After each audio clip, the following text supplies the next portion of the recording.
এটা হচ্ছে ট্রাইডন। ধান জমিতে বিএলবির জন্য এটা জমিতে প্রয়োগ করা হবে। 10 লিটার জলে 25 গ্রাম হারে এবং ওর সঙ্গে বেসনের সঙ্গে 50 গ্রাম দিয়ে ভিজিয়ে রাখতে হবে। 24 ঘন্টা ভিজিয়ে রাখার পর এটা হচ্ছে ধান জমিতে স্প্রে করা হবে। বিএলবি, টিপ দাগ, খোলা পচা। এর উপকারিতা?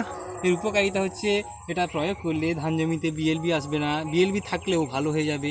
এবং টিপ দাগ, ধান গাছে যেটা হয় টিপ দাগ, খোলা পচা এবং ধান গাছের যে রুটটাকেও মানে শেকড়টাকে খুব সক্রিয় রাখবে, যা হচ্ছে যার ফলে ধান গাছটা সহজে রোগগ্রস্ত হবে না এবং রোগগ্রস্ত থাকলে খুব মানে ভালো হয়ে যাবে। আর আমরা হচ্ছে কি করি বা বিভিন্ন চাষিরা কেমিক্যাল বা বিভিন্ন রকম রাসায়নিক কেমিক্যাল প্রয়োগ করে, তার থেকে এটা ব্যবহার করা অনেক ভালো। এর দ্বারা অনেক কিছু কাজ হবে এতে ধান গাছের। এটাকে আমি এবার ঢালবো।